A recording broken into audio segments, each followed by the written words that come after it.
Oui, Monsieur le Président, mes chers collègues, Mesdames et Messieurs, nous avons appris par voie de presse la subite suppression de la subvention à la Fédération Rhône-Alpes de protection de la nature. La majorité de la région a acté une baisse de moitié des subventions à la FRAPNA. Aujourd'hui, vous nous présentez un rapport pour supprimer entièrement la subvention de cette association. La subvention passe donc de 50 000 € à zéro, du jamais vu. En décembre dernier, pour la COP 21, la France a réussi à faire signer l'accord sur le climat réunissant l'ensemble des pays de cette planète autour d'un accord ambitieux pour notre planète. 6 mois plus tard, vous supprimez les subventions à une association environnementale.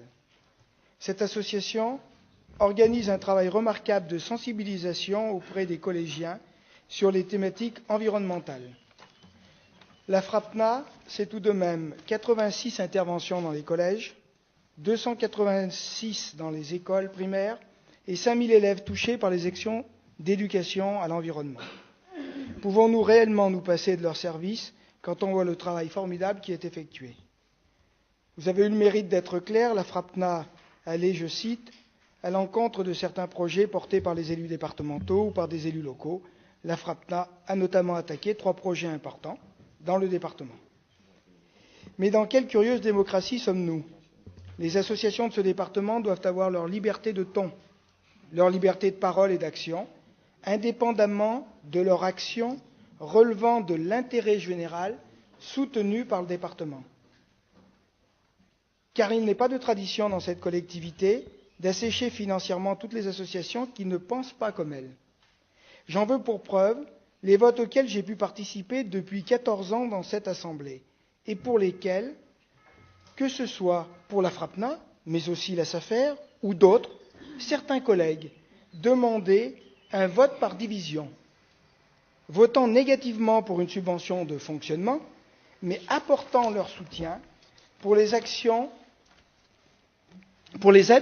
apportées via une convention et qui engageaient les dites associations sur des actions au service de l'intérêt général des habitants de l'Ain et souvent des plus jeunes, puisqu'il s'agit d'interventions dans les collèges.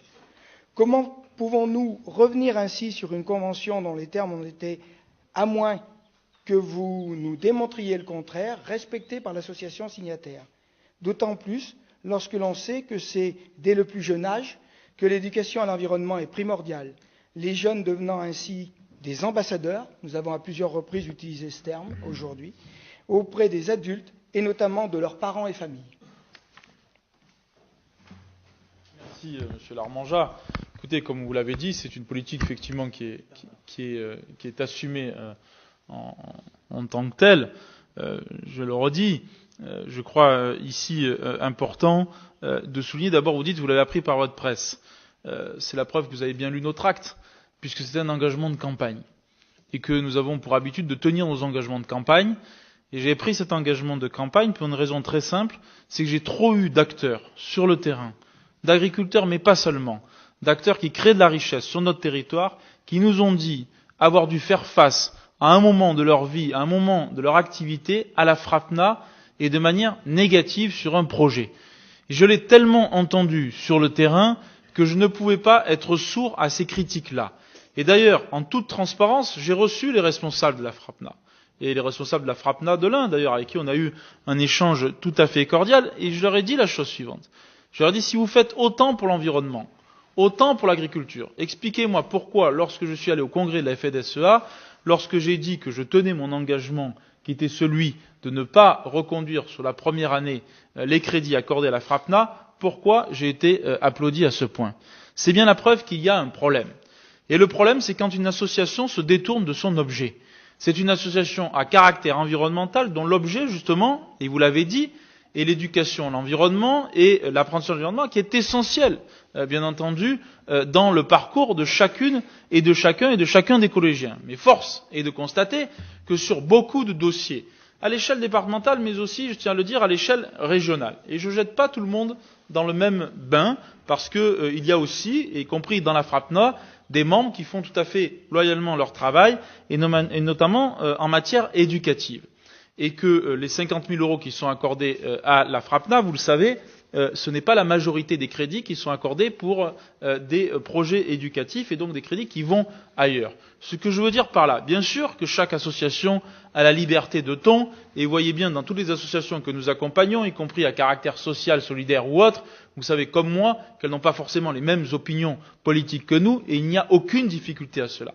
Mais en nom de quoi nous aurions l'obligation, nous, conseil départemental, d'attribuer une subvention conséquente, eu égard aux autres associations que nous aidons dans ce département, à plus de 50 000 € à une association qui finalement, au final, n'avait que pour seul objet de freiner ou d'empêcher un certain nombre de projets d'aboutir pour telle ou telle raison partisane. Ce que je regrette justement sur cette association, c'est qu'elle est rentrée dans une logique de politique politicienne et dans une logique partisane, et que le département de l'Ain et le conseil départemental n'a pas vocation à financer des partis politiques ou des succursales de partis politiques. Le rôle du conseil départemental, c'est de financer des associations à caractère environnemental, et d'ailleurs c'est dans ce cadre-là que s'inscrit notre projet avec Eliant sur la mobilité tout à l'heure, et je ne peux pas laisser dire que parce que nous refusons la subvention à la FRAPNA cette année, que nous abandonnons la politique environnementale au département. Bien au contraire, et je le redis, nous venons de labelliser 2 espaces naturels sensibles, nous voulons de rehausser la politique sur les espaces naturels sensibles, nous voulons d'adopter un plan départemental sur la gestion des déchets qui me semble essentiel également. Nous avons engagé une démarche avec les collèges agri-locales pour le bien manger au collège, qui s'inscrit dans la démarche de l'agenda 21 et de la COP 21, bien entendu. Nous avons aussi maintenu les crédits sur la politique de l'eau et la politique d'assainissement. Nous avons même fait un écopont dans le pays de Gex pour faire passer les animaux, n'est-ce pas, Monsieur Paoli? Donc c'est bien la preuve que ce département et cette majorité départementale est attachée à la politique environnementale. Simplement, je crois aussi qu'il faut dire les choses, avoir le courage, et je l'assume pleinement, de suspendre aujourd'hui, effectivement, de dénoncer cette convention et de repartir sur des bases saines. Mais je le dis aussi, et au nom de Véronique Bode, qui je sais y est également attachée, ma porte n'est pas fermée. Et que je suis ouvert aussi à ce que nous puissions entrevoir de nouvelles relations fondées justement sur le caractère éducatif, notamment envers les collégiens, et que je suis prêt sur ce sujet-là et sur l'apport qui est fait sur des projets précis dans nos collèges à effectivement convenir d'une nouvelle convention avec cette association, parce qu'il s'agit pour moi de stigmatiser personne, de respecter tout le monde, mais je dis simplement que dans un contrat et dans un partenariat, nous sommes 2, et que quand l'un des 2 partenaires nous semble faire défaut, c'est aussi de notre rôle que de le dire et de le dénoncer. Mais encore une fois, ce qu'il vaut aujourd'hui, je l'espère, ne le vaudra pas demain. La balle est dans le camp de la FRAPNA, à elle de la saisir en tant que telle.